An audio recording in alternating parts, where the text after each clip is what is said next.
Let's see if we can get a stream going. My Lord. What the fuck? Not fun, not fun.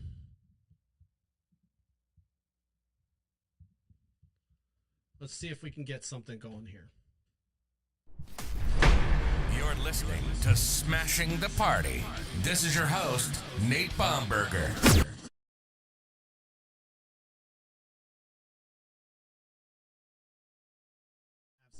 I don't know. It's been a crazy day, and God we trust is my topic for the day.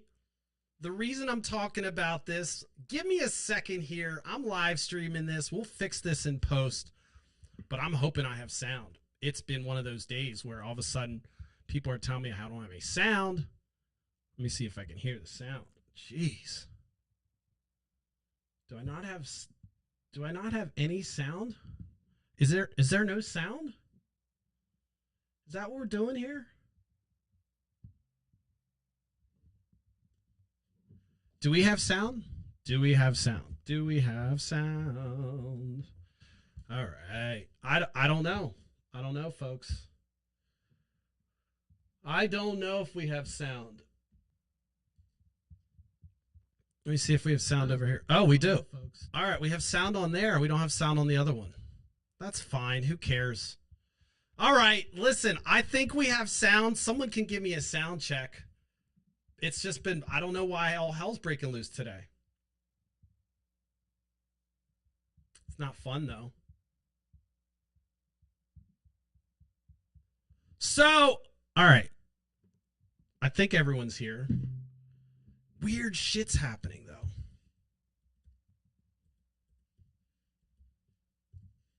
So give me a second. I want to double check everything to make sure the sound's correct.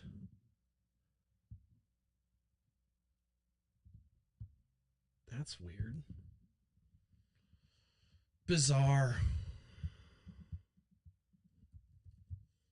All right. It's the fucking output is USB. USB. I mean, I think I have sound. All right. I have sound. I think I have sound. We're going with it. Are you still here? If you're still here, that's amazing. All right. Let's get to it. Let me just double check my Facebook. And then once I check my Facebook, I'll get going. And I got something good today. I just don't want to go down the pipe, get going and then not have any content. So, there we go. All right. Look at that.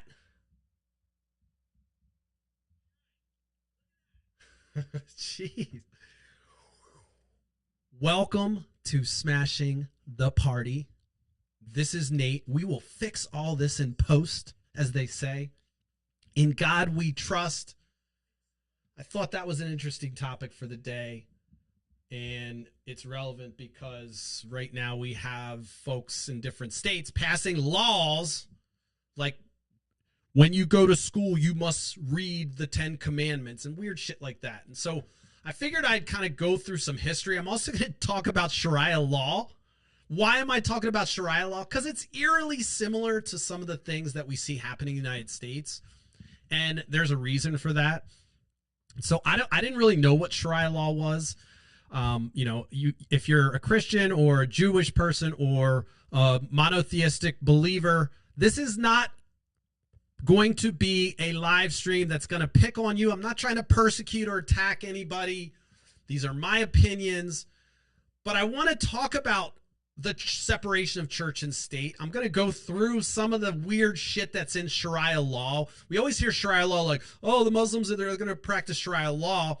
And we argue that there's conservatives that argue that, well, Muslims can't coexist in America because they have Sharia law. And that's completely ludicrous.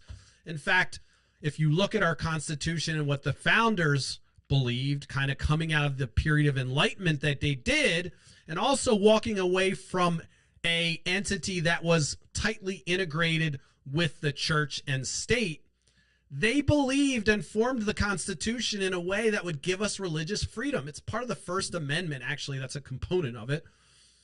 And so if you start to look at the history of the United States and you look at how there's been subtle injections of Judeo-Christian concepts and iconography into the mainstream, into the secular government, you can start to see where things can get blurry. And so the leap, of course, is to have a theocracy, and we have a Christian nation, and we follow the principles of the Bible, and the Bible is the law of the land. And as crazy as that might sound, that may actually sound good to you. That's not unlike Sharia law. So when you have folks saying, hey, look, I want to inject my personal beliefs into the government, we need to put placards up on every school that says read the 10 Commandments. By the way, why not the Beatitudes? Why not something from the New Testament talks about the meek will inherit the earth? Why not stuff like that? Because, of course, that will go against the prosperity gospel, I guess that folks call it, or really anything that the United States does. We're not going out there and taking care of folks. We're a big, bad bully with a big military. And by the way, when I slam the United States, don't forget, I fucking love this country, and that's why you criticize something you love and you try to fix it. You actually look at the problems. So when you want to message me about not being patriotic, I mean, I just can't think of much to say to you, but this is about as patriotic as you can get. I don't see you out there fucking screaming about shit that you care about. And by the way, I'm not trying to hoist myself on my own petard. Is that how you say it? Is it petard? Who knows? But it's discouraging to know history and then also see that there are folks that want to repeat it. And it doesn't make sense to me when a core principle of our country was that if you live in the United States, of course, you're supposed to have freedom from the persecution. Your religion shouldn't be persecuted. The government shouldn't come after you for your religion. And therefore, keeping the separation of church and state it prevents what typically happens is the state becomes a weaponized arm to kill dissent. And because if the state's integrated with the church, then anybody that's against the church is really against the state. And so then you start the next question, if that's what your belief is. If you think that Sharia law, or let's just call it Christian Sharia law, I'm going to name it that, which is the American version. If you believe that that's okay, then the next step is what happens to folks that dissent to that? Are they not patriotic? Should they exit the country? There are folks in my timeline on all social media platforms I'm a member of that actually believe this, that will say to you, go leave the country if you don't believe in God, get the fuck out. This is a Christian nation. If you're Muslim, it can't work because of Sharia law. This was an argument I got today from somebody that's saying, inherently Islam will not work in America because of Sharia law. And I'm like, what the fuck are they talking about? Sharia law is a guideline, and I'll get into some of the details of it. But there's no reason in hell, if you are Muslim, that you can't live in the United States and coexist with Christians. In fact, Arabs and Islam led the way in science for many, many years. Most of the things that you learn in math and science come from roots that happened in the Arabic world. I mean, our alphabets, I think we call it the Arabic alphabet, or I mean, there's all kinds of things that we talk about. Was it Arabic? It's not the alphabet. What's the Arabic? I don't know. We throw the term around. Look, that's not my point. I'm going on the God we trust. I want to get onto the God we trust history and kind of tie that into the Sharia concept that I'm talking about. So ignore my misinformation that I'm spewing when I say things that are incorrect. But I know that there is a lot of influence in math and science from the Arabic world and Islam. Those folks believed in Islam. Some were Judeo-Christians, but that region has provided, all kinds of different kind of rudimentary things that we use today. Fundamental, I should say, not rudimentary. But so Islam is not inherently bad. Neither is Christianity, neither is Judaism, neither is any religion. It becomes bad when it becomes a weaponized version of itself and looks to, either stifle human rights or persecute dissenters.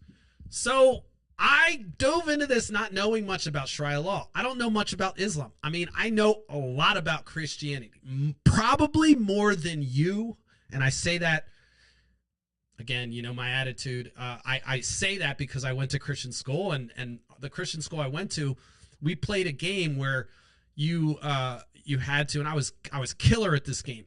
He would say a verse, and we would have to either memorize it and get points, or find it in the Bible and then read it. So he would start it out, and then you'd have to, it was a race. So there was 15 people in my class, and I was pretty good at it. I don't know if there's any followers of mine that went to the Christian school I went to, but they can vouch that it was a competitive game. And when I was going there, so not only did you read the Bible every day, but we memorized the motherfucker. And at one point I could say that I was able to kind of recite a lot of different verses pretty quick off the top of my head, because you got extra points if you memorized it. You didn't get as many points if you read it. So a lot of times when you didn't know something, you'd stifle through and say, oh, that sounds like it's from Leviticus, or that sounds like it's from Matthew, and you look for it. But oftentimes, because we played the game so much, you started to memorize things, and you didn't need to look in the Bible. And so it was a great way to learn the Bible. Now, I don't know more than you. I probably don't. But I think that I was well-versed in the religious texts of Christianity. And so I'm well aware of all the pornography, the killing, the murder, the stuff that would be banned should it be written today. But it's not. It's pretty much required reading for most people, even though, even at a young age, folks are like, hey, read the Bible. And regardless of the killing, the murdering, the incest, the rape, all the violence that you can think of in weird ways, and the pedophilia. I mean, there's all kinds of shit going on in the Bible that would put it in the banned category. So I say that with knowledge of the Bible. Song of Solomon, you could probably jerk off to, and I know that was sacrilegious, but the truth is, it was basically Song of Solomon writing love poems from his heart, apparently, and he didn't hold back. He used colorful words, and I'm sure that some of them were lost in translation. So I say that jokingly. You can't jerk off the Song of Solomon. Look, that was the only sacrilegious thing I'm going to say, okay? I may have at some point. I don't know. I don't remember. I was a crazy young boy. All right, too much information, Nate. All right, let's get back to it. In God we trust. Where'd that come from? Why are you trying to talk about Sharia law? Let's back up and talk about Sharia law first, since that seems to be the comparison liberals like to suggest that will happen to America. It's way more complex in the countries that apply it and how it's applied. So it's not as, and if there's any followers out there that are Islam, practice Islam, I'm not trying to denigrate your religion either, but I'm trying to explain to the folks that don't understand it like I didn't, some basic tenets of Sharia law.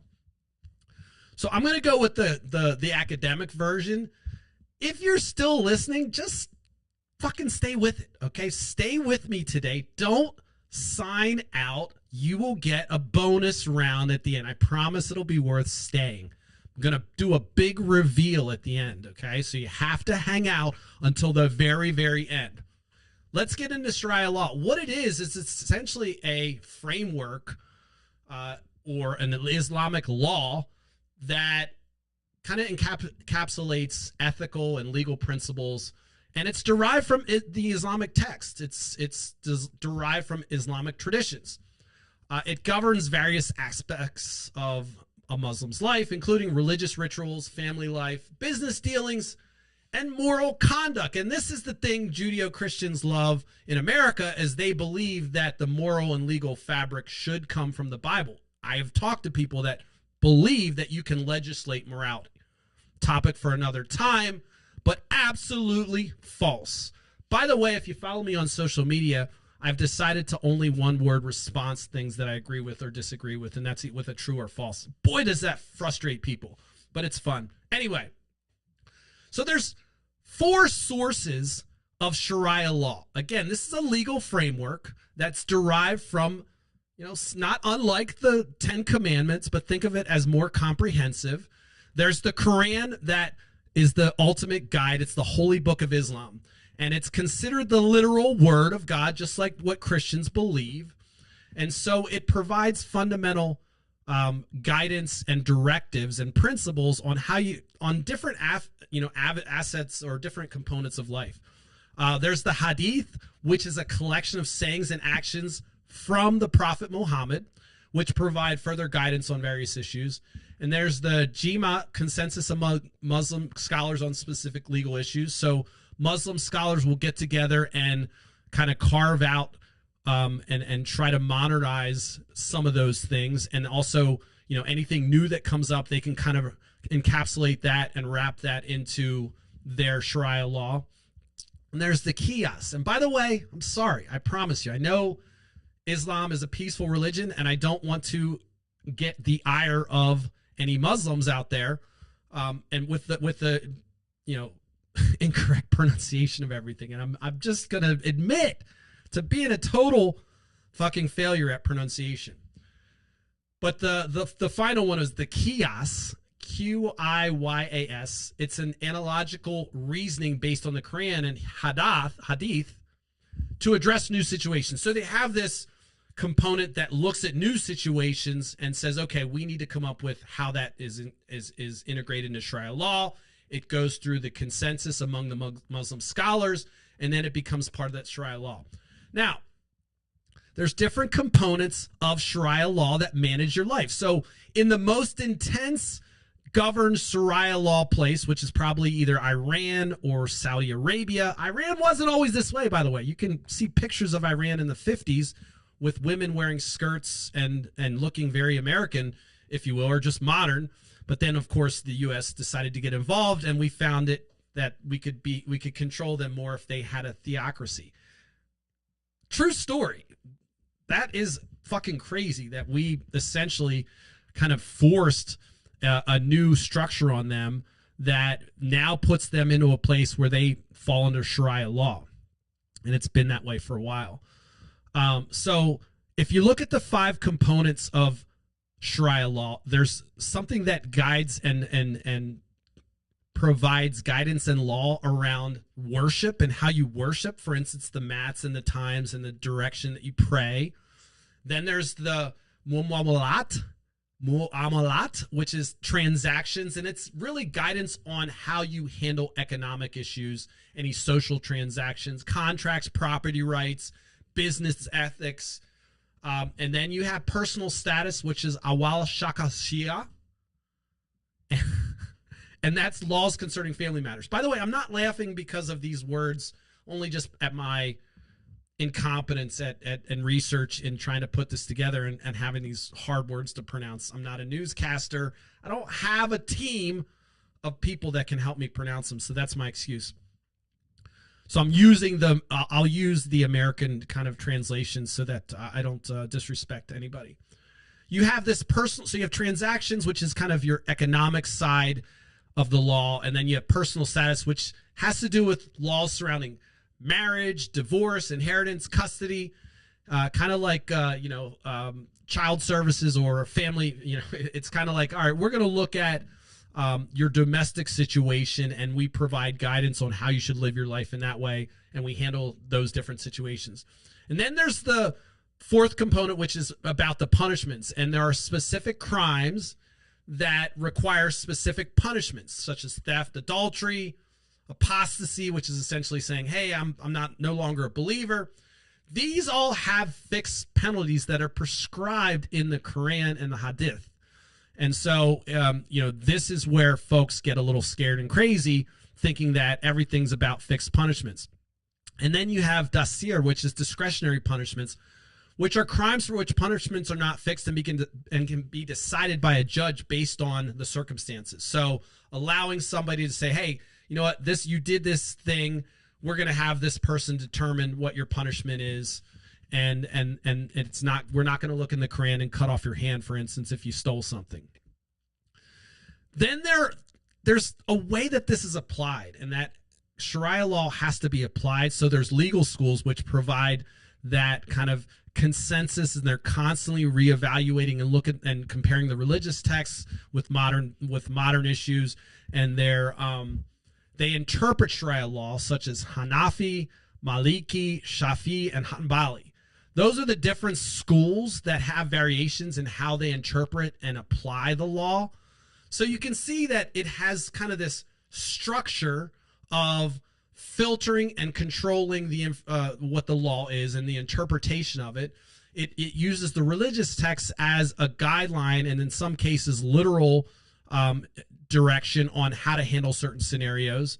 And then you have obviously this discretionary area where that can be done depending on how the Sharia law is applied. This can be kind of discretionary. Punishments are determined based on the zeitgeist of the time or the spirit of the times, if you will. So, and then along with the legal schools, which helps to apply the law and kind of interpret the law, you have modern states that apply it through the government. And the application of Sharia law varies pretty much across the Muslim region. And why I pointed at Saudi Arabia and Iran is because those two countries tend to have the most formal integration of Sharia law directly into their government. For instance, the Khomeini sits inside the government. I think it's called, what is it called? I'm totally botching this.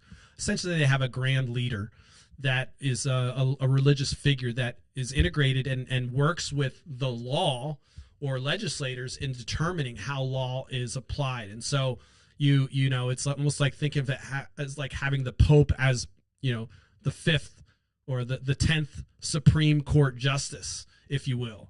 And so then when the Supreme Court gets together, they have the Pope in there, and they're determining how that law is applied. That's probably rough interpretation. So I'll go through some of the misconceptions, then I'll try to make it more simple, and it will be fun. I promise this will be fun. It's not going to be all academic. I'm not a fucking teacher yet. So, and I say yet because I'm kind of really thinking about doing this. I do enjoy learning and then trying to disseminate that information. You can argue that I'm not killing it on my live stream, but there's all kinds of technical difficulties make it hard. So excuse, continue. A lot of the misconceptions about Sharia law is that every Sharia law application is full of extremism. And so when people think Sharia law, they think ISIS, the Taliban, and they go immediately to this way fringy component of Sharia law. And Sharia law is almost, you know, as the spectrum is as wide as a rainbow. You have, you know, the countries that are very strict, like Iran and Saudi Arabia. By the way, Saudi Arabia is our ally. Even when they kill our journalists and behead them in their fucking embassy, we still continue to need their precious black gold, right? And that's why they're our buddies and Iran isn't. But another misconception is that, you know, everywhere has the same Sharia law. Not true. So two things right there I want to touch on. Just because you hear someone say they believe in Sharia law, for instance, you may have an Islamic neighbor who's a neighbor who's Muslim, and they may say, yeah, I practice Sharia law, and that might scare you if you're not knowledgeable, but that essentially says, yeah, I am a practicing Muslim. It does not mean that they're fucking believing in the same things that ISIS believes in. And so that uniformity of how people, you know, apply and live Sharia law, think of it like Judaism. There's folks that are like, yeah, I'm Jewish, but I'm not practicing. Okay. And then you have the Orthodox Jews, which have the curls and they do everything by the book. And they are more kind of on point with following the religious texts more literally. And so you have that wide spectrum. It's not just every single person that's Muslim believes in Sharia law. Not to throw my family under the bus, but I remember hearing many times in church and in groups about how Islam was always bad because of Sharia law. Sharia law just was this thing that I didn't really understand, but it was said of because they have Sharia law, they're always going to be a problem. I remember very, very vitriolic language coming from folks that I know and are related to about Islam.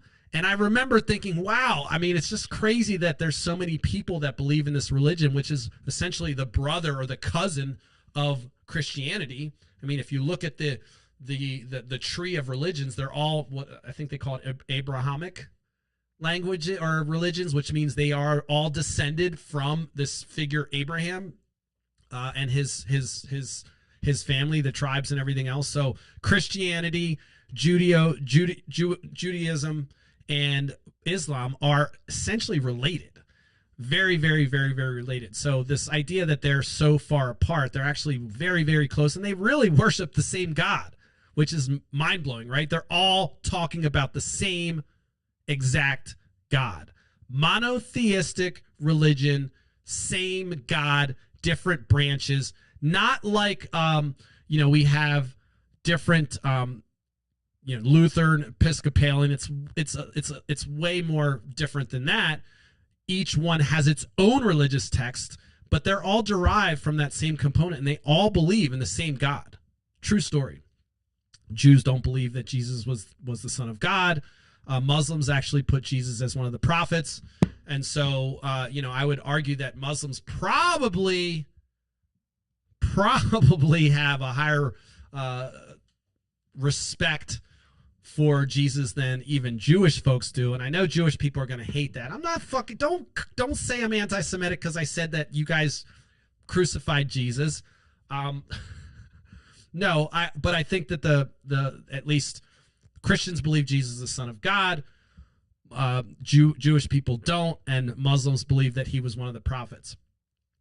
I said a lot. Let's just try to break it down like you're five. Think of Sharia law as a set of rules that Muslim folks follow. And it's kind of like the rules that we follow at home, at school, or whatever. But the rules help them to guide them in different components of their life. Religion, transactions, marriage, family. They come from the Quran or the Hadith, and then they also have these councils that will interpret new law and also interpret old law and then help apply it.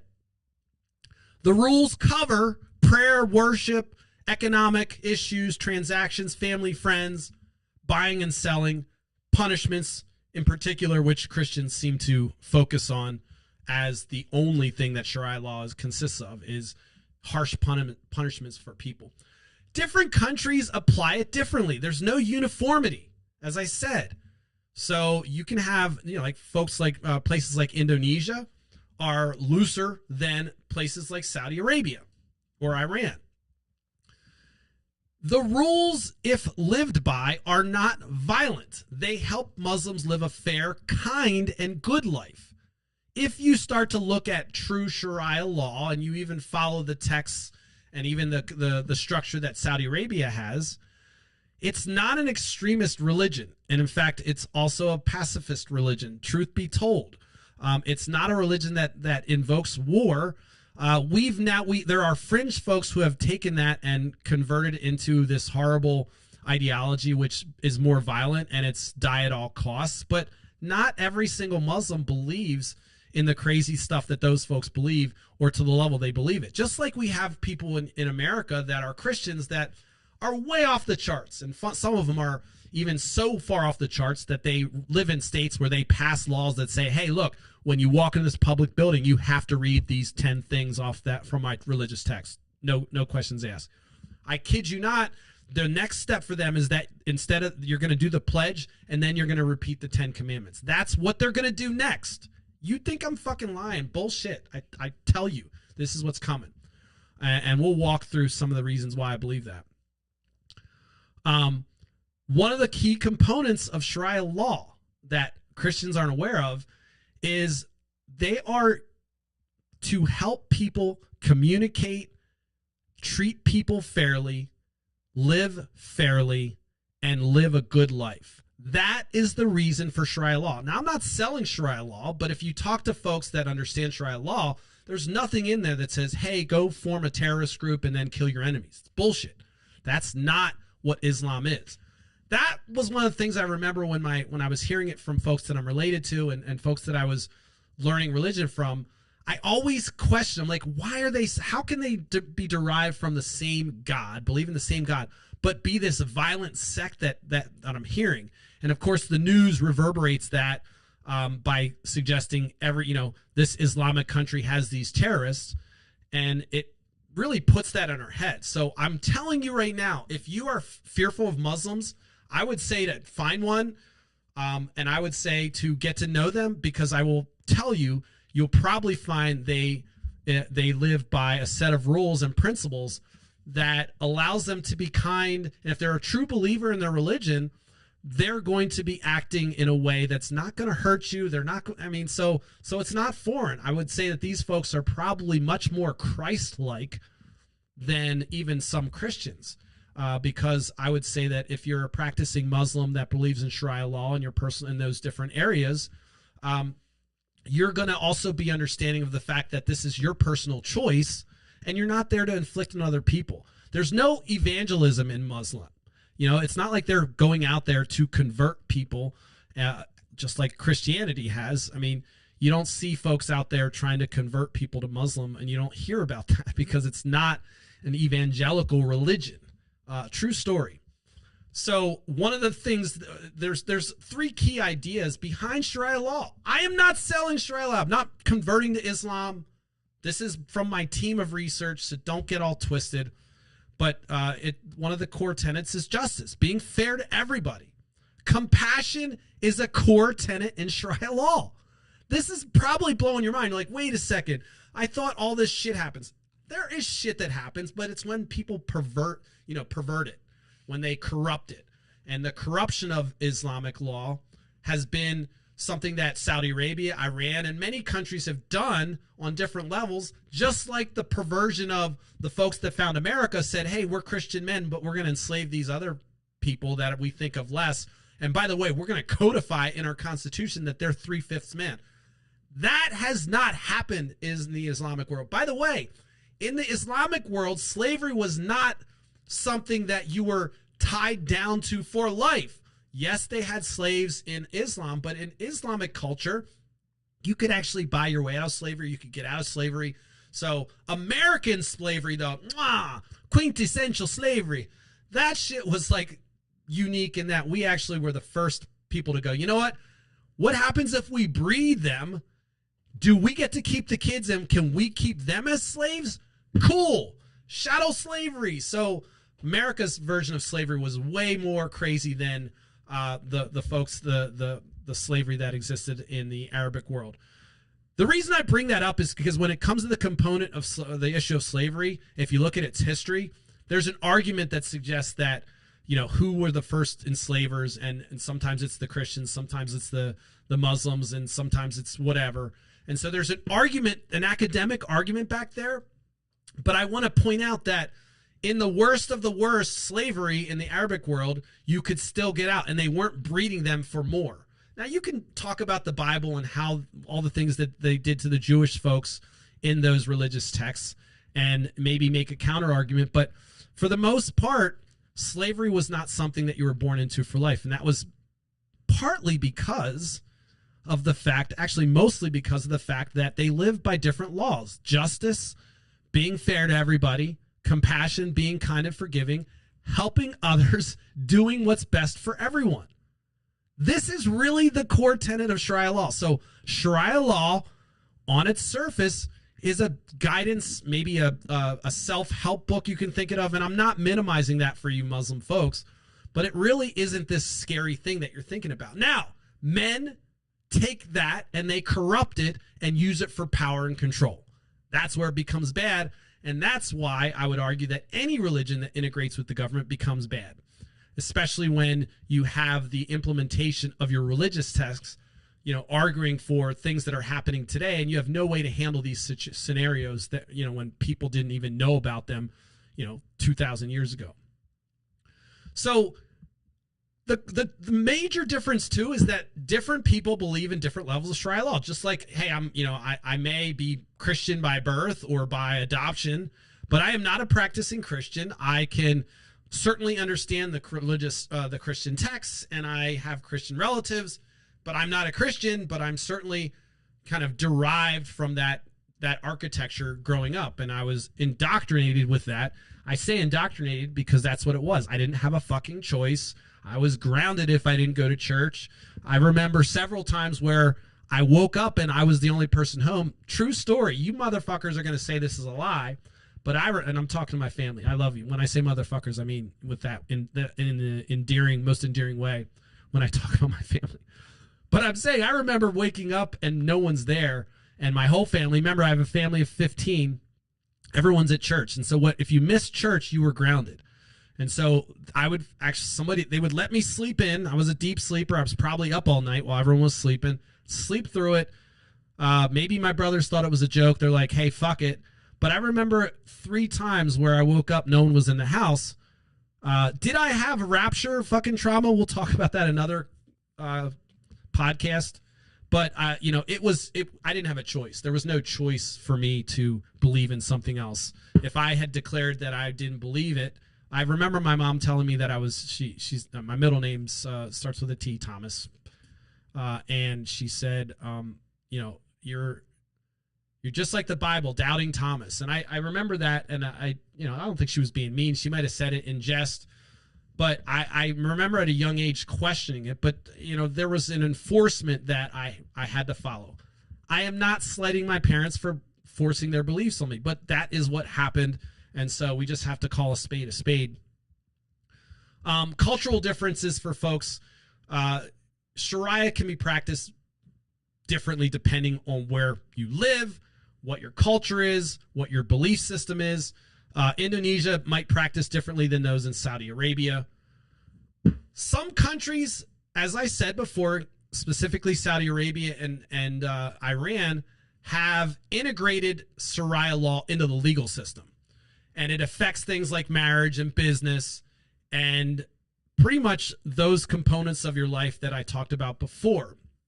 In other countries, it's not even tied to the government. So you can be a Muslim person and be abiding by Sharia law, but the government isn't doing Sharia law. They're doing a secular or they're essentially following the law, oftentimes from British Parliament or whatever their colonizer was. Often they'll follow that framework or have their own framework.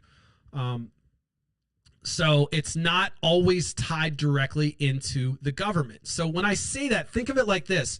If I go down to the government office, let's say Social Security office, they may say, "Hey, look, show me your card that you're a Christian and or whatever." And it might be closed between 3 and 5, which is my prayer time. And so it really kind of affects all aspects of government when you now incorporate this religious component into it. A simple, maybe not good example is businesses being closed on Sundays in America, government offices being closed on Sundays, government offices being closed on Saturday. No, I'm not talking about the weekends, because if it weren't for religion, they'd fucking be open all the time. Don't think that it was like designed to have days of rest. No, this was because of religion that they made those days special. Saturday for Judaism, Sunday for Christians. And so think of it like businesses being closed on Sunday is kind of a subtle integration.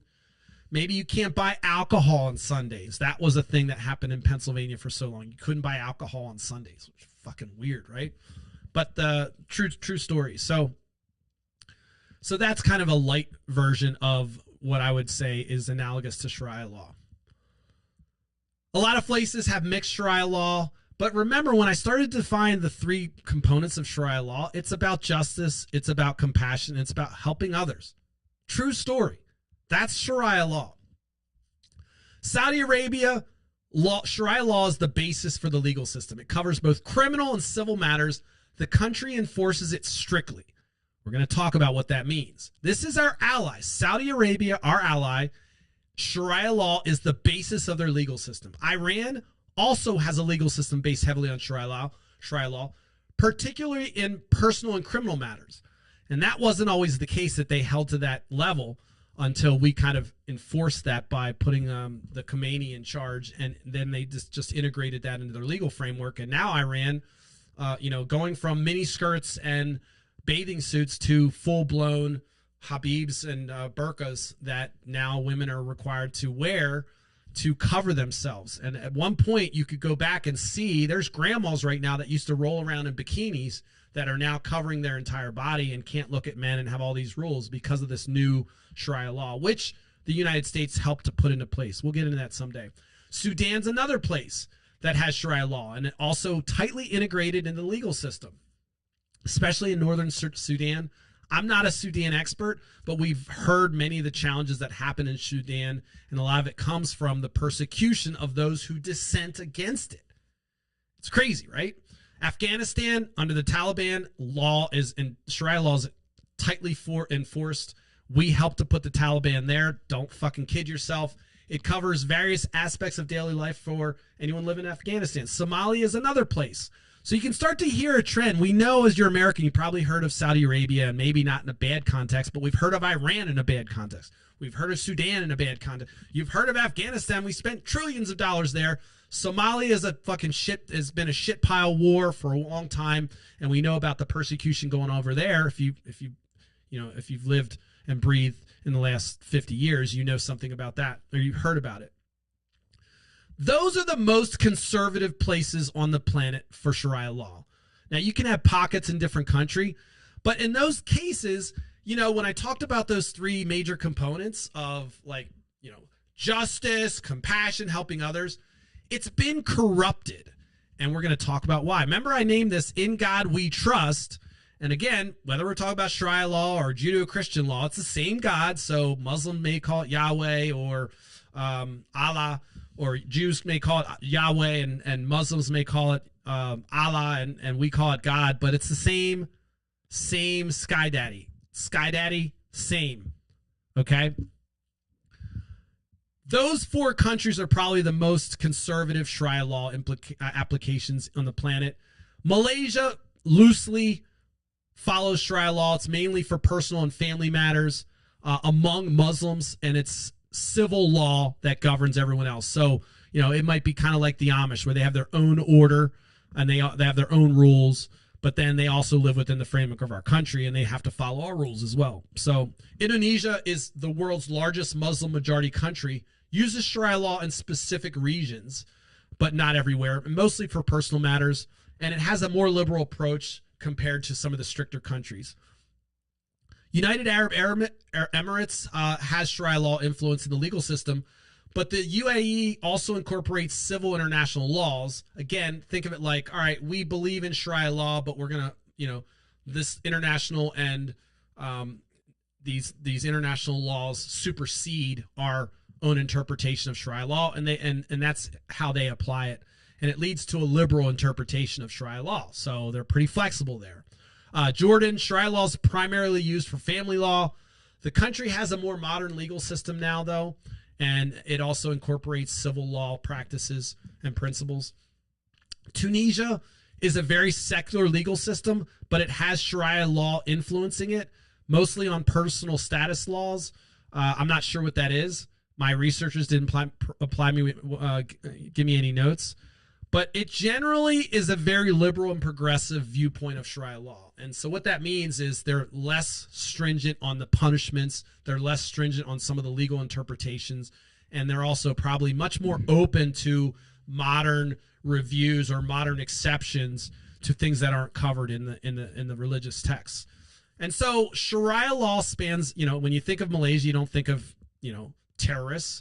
Maybe you think of hackers, or Indonesia, maybe you think of hackers, but we don't think of terrorists coming from Jordan. We don't think of terrorists coming from United Arab Emirates, but we do think of terrorists coming from Saudi Arabia, Sudan, Iran, Afghanistan, Somalia, don't we? Come on, guys.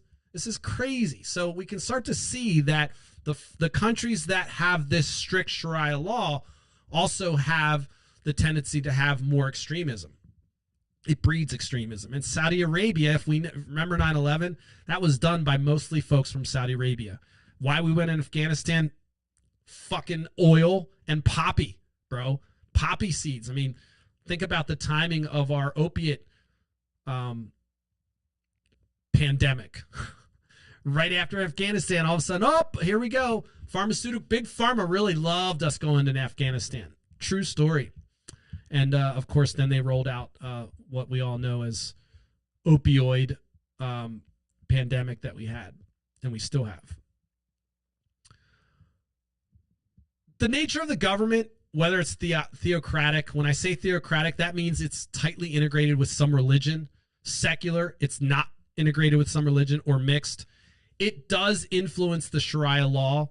and oftentimes becomes a point of contention. So, you have all these countries that understand this structure that's based on those four things that I talked about and the different interpretations of it. And that can actually cause some conflict between countries that have a liberal view and say, hey, we're Muslims.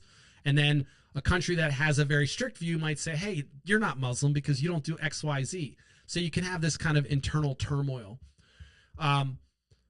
Because a lot of countries use a combination of civil law and Sharia law, it leads to various different degrees of strictness.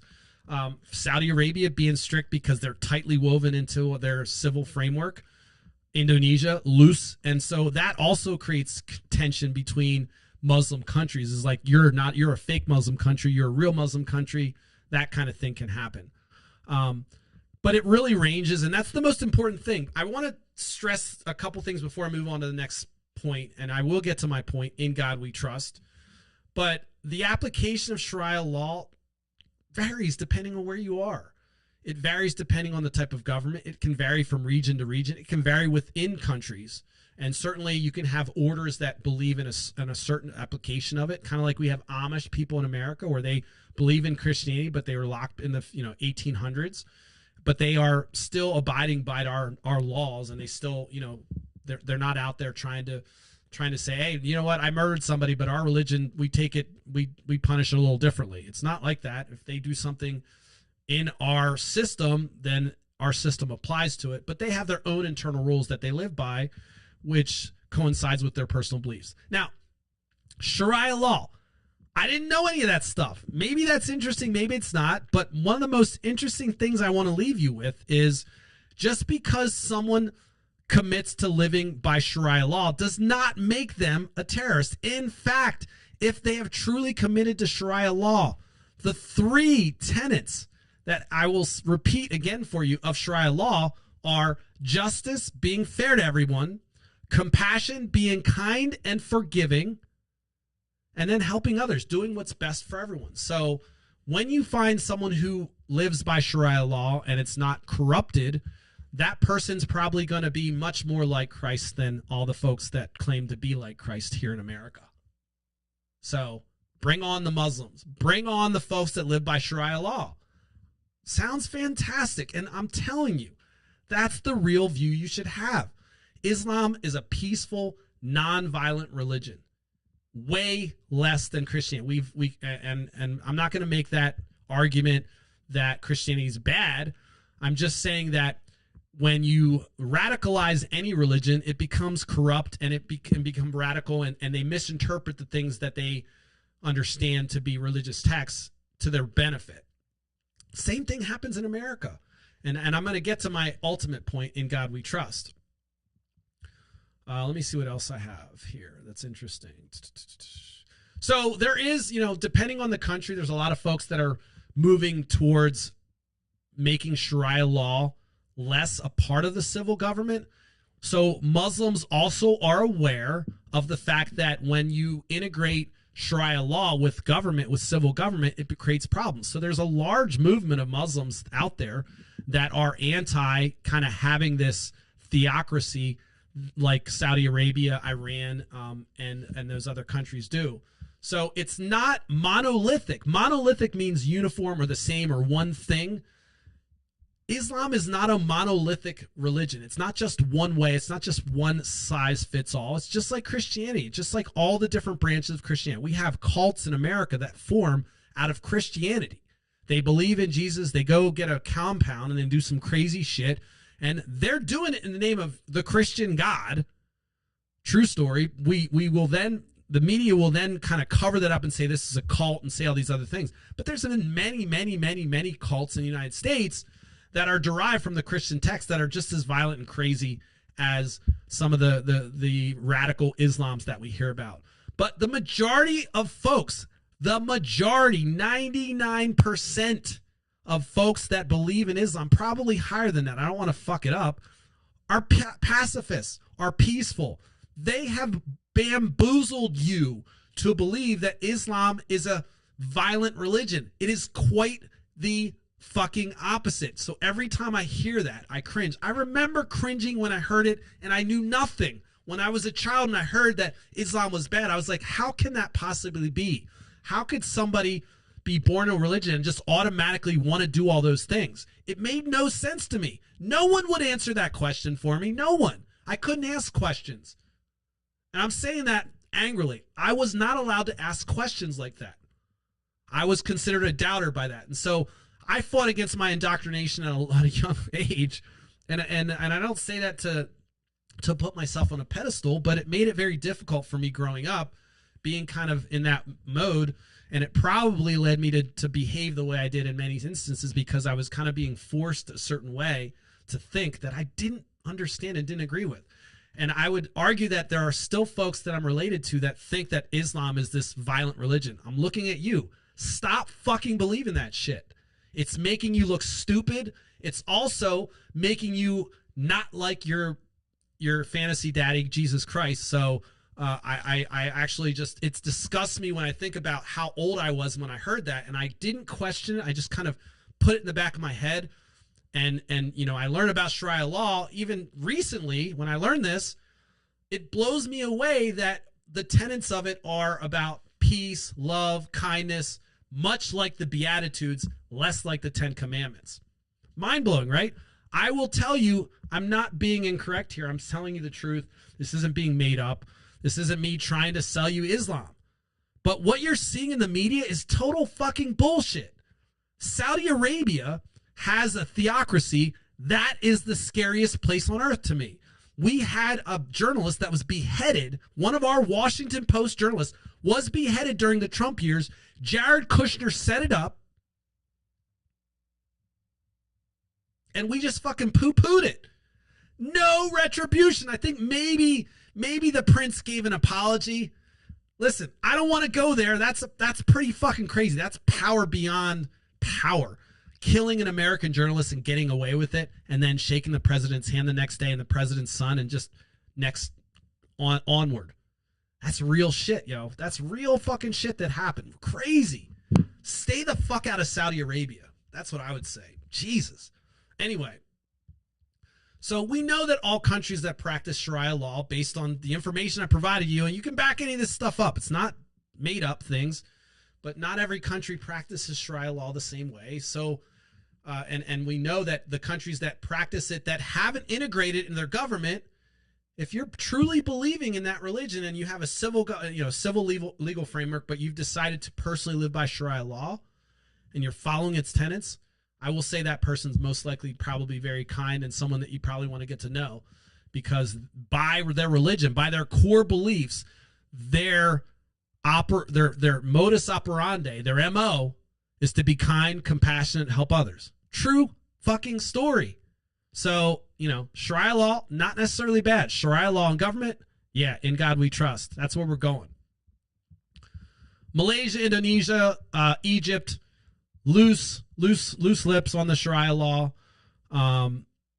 Pakistan, dual legal system, Sharia courts for personal matters. So again, sounds problematic. You have this civil court, and then you have these Sharia courts, which are kind of minor courts that determine personal matters. Morocco applies Sharia law primarily in family matters. Other areas are governed by the civil legal system. Jordan, Tunisia. I think I talked about all the things. But the two that I want to point out are the theocracies that kind of we all know about. Iran and Saudi Arabia are examples of that. There are religious leaders, and religious law dominates the governance there. That is the kind of modus operandi there. And then you have non-theocratic states like Malaysia, Indonesia. You know what I mean when I say non-theocratic. Essentially, when you say theocracy, you're saying government integrated with your religion. So think, all right, the Pope is now also the president in some cases. That could be a good analogy. One of the things I wanted to know is, are there any Christian theocracies where government is closely integrated with the Christian God or the set of principles from Moses or whatever? Are there any countries that exist that way? There were. Vatican City, still probably the last place on earth that really is a theocracy. It's unique. It's sovereign. It exists. It's governed by the Pope and the Catholic Church. it could be considered a Christian theocracy because it has a religious government structure. It's a city, but it has this religious kind of integration into their civil, their legal system. Medieval Europe, that was another spot. Greece, the Greek Orthodox Church has a pretty prominent role in life. It's recognized by the government as, it's recognized by the Constitution, and it operates as a parliamentary republic. So it's not really a theocracy, but it does have that influx or that influence of the Greek Orthodox Church. This blew my mind. Denmark, the Evangelical Lutheran Church is the state church. The monarchy of Denmark must be a member of it. However, we know Denmark, probably one of the happier places on earth, it functions as a constitutional monarchy with a democratic government. So again, having that theocratic kind of more historical fixture, not unlike the monarchy in Britain. It's not like it has that much influence. It's more of a figure. They function as a constitutional monarchy and a democratic government. So it's not truly a theocracy, but it's one of the few countries on the planet that does have a state church that's derived from the Christian religion. I know, listen, you're probably bored. You're probably asleep by now. We're going to get to some exciting stuff. I doubt we will. But I found this interesting mostly because the fear factor that I grew up with and kind of the continued kind of denigration of these folks. And every time you say somebody's Muslim or you say they're from this country, we automatically think Sharia law and we think terrorist. And it's, I think our media has really done a good job of, kind of coupling those things. So when I say Sharia law, you probably thought, oh God, this is cutting off hands and violent. Where it becomes violent and where it becomes weird and where it becomes like what America's going through in God We Trust is when you start integrating into the civil legal framework. This is why it blew my mind when we have In God We Trust on our coins. I had to research that. I was like, why the fuck do we have, I thought we're a secular government. We should be a secular government. We are a secular government, but we have these folks that believe, even to this day, that they should put their religious texts on a wall in a public place. How fucking nuts is that? That's crazy. That is essentially not unlike Sharia law, saying, hey, look, this is a government building. We also believe this God is the God of God, and here's the 10 Commandments. And by the way, they're not putting up the Beatitudes. They're putting up Moses' law. They go in the Old Testament, which is, I guess, universal for Jews and Christians, but makes no sense to me that Christians will want the 10 Commandments up there and not the Beatitudes. I'm serious. Like, why not put the Jesus words up there? Why put Moses' words up there? So fucking weird. It's like they pick and choose what's a priority, and this is just kind of like, oh, 10 Commandments. It's almost like a marketing term, like 10 Commandments, Beatitudes. Not going to play in Peoria. 10 Commandments. Oh, I like it. Sounds good. 10 Commandments. 10 this, 10 that. We can do 1, 2, 3. Beatitudes. Not going to sell. I don't know what the fucking marketing plan was that or how they talked about it in the room. But my thought is that I think 10 Commandments is just easier for people to understand than the Beatitudes, which how many are there? What do they mean? The meek, the earth. I'm so confused. What do you mean about poor people being fucking inheriting the earth and all this shit? What are you talking about? That makes no sense. Prosperity gospel, yo. Come on. Which is essentially the American version of Christianity. Don't fucking kid yourself. Stop lying. You know it is. Anyway, not everybody, not every Christian again, but there's a large thread of folks that start to believe that, hey, if I'm believing in God and Christian, then good things happen to me. If you don't believe in God, bad things happen to you. And so therefore, if you're being good, prosperity shall come down upon you. Joel Osteen. So I started all this shit because of being triggered by the 10 Commandments in Louisiana being codified to be on every public building. Also, Texas is following suit. Tennessee's following suit. There's a bunch of states that are like, hey, they got it done. Let's go for it. Weird ass role play, fucking fantasy role play shit, in my opinion. I'm telling you, do not get that shit out of my public office. Not because I hate Christianity, not because I'm anti-Sharia law. It's because I don't, your religion, these 10 commandments, first of all, you're the person you're electing right now has broken all of them, and you're holding him on a fucking petard. You're hoisting him on a pedestal and saying, hey, look, this is our guy. This is Jesus' choice for America. Now let's put the 10 commandments everywhere and fucking elect a fucking devil. I mean, that's what it looks like to me. Like, the guy is absolutely, I heard somebody say the other day that he's become a Christian now. Not joking. They were like, well, he's a Christian now.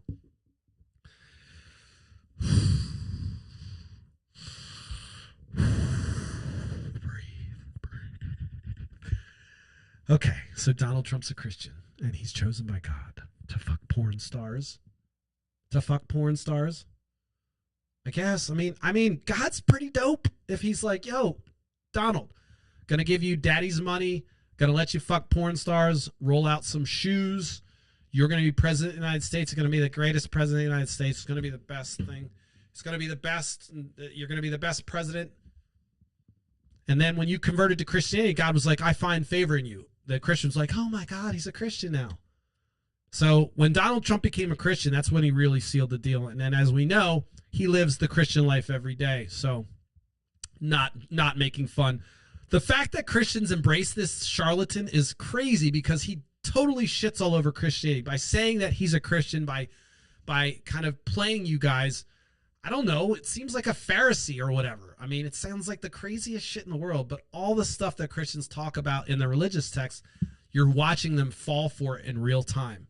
If you're a Christian, you're seeing Trump and you're seeing your friends fall into this, you know what I'm talking about. It's bizarre, right? It's like, oh, I believe in I believe in the family, and I'm strong this, and then Donald Trump gets in. It's like, all right, let's do it. And so, in God we trust, to me, needs to get the fuck out of every fucking public office, or get off of every board, off of my dollar, get it off of everything. I don't believe in God. You're offending me. My First Amendment right is being violated every time I look at a dollar and I say, in God we trust. What do you mean? I don't believe in God, so what does that make me? Are you going to come after me because I don't believe in God? Is that what's going to happen?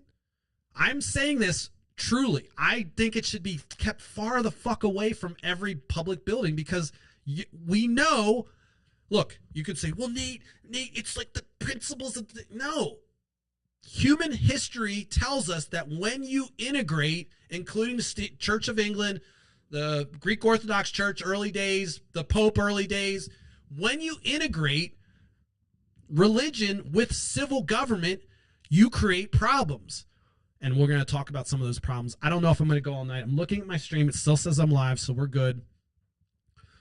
But let me just walk through a couple kind of core issues of why I'm so anti having In God We Trust or any religion integrated with our system. If you're following along, you're like, well, where the fuck are you going, man? You said In God We Trust. You talked about Sharia law. I wanted to really get into Sharia law to show you that it's probably not what you think it is. And I can say that even though it's has those three core principles: justice, compassion, caring for other people, it's corrupted by states that have incorporated in the civil legal framework. Saudi Arabia and Iran. I wouldn't want to go to either place. I'm not going to go there. You can't drink alcohol. You can't do this. By the way, I'm not drinking alcohol anymore, but not anti. I'm not saying anymore. I have a drink once in a while, but I think I've had like maybe 10 drinks maybe since October. 10 whole drinks. 10. So I can totally flow to Saudi Arabia and be okay with their alcohol policy today. I wouldn't have been maybe 10 years ago. But not only that, it's like, you go over there, you have to put this thing over your head if you're a woman and you can't drive, or maybe you can drive now, but women still have to have a paternal figure around them to do certain things. You certainly can't be in a room with one of them, and you can't look them in the eye, and all this weird ass, crazy, fucking male fragile shit that controls women. That's what happened in Iran and Saudi Arabia. So both of those countries have a much more radical version, a much more radical view of Sharia law, and how they've integrated it so tightly into their government. Scary fucking places. But Saudi Arabia, we can't slam them because they give us that sweet oil. We'll let them murder our fucking journalists. It doesn't matter as long as we're getting that sweet black tar, baby. That's what we need. We need that black tar that fucking keeps us alive. If you got black tar, fucking we're good. Iran's got it. They're just being tight with it. We want Iran's black tar too, but Saudi Arabia has been giving it freely, and we're going to let them roll around with their little outfits and do all their crazy shit and kill people and just basically become a breeding ground for people that took down 9/11. We're going to act like it was Afghanistan. Look where they came from. Like 9 of them came from fucking Saudi Arabia. It was fucking mind-blowing when you look back. The bamboozlement that we got from George Bush and everyone else when we went to Afghanistan, total shit. When it should have been Saudi Arabia. But we can't cut off that black tar. That shit's so sweet. Diverse beliefs is one of the largest reasons not to have the integration of church and state. I don't believe in God. Why do I have to read the fucking commandments every time I walk into a school? I mean, it doesn't really bother me. I promise you, I don't give a fuck. But it's stupid. What's the point of it? What are you saying? Why are you denigrating me because I don't believe like you?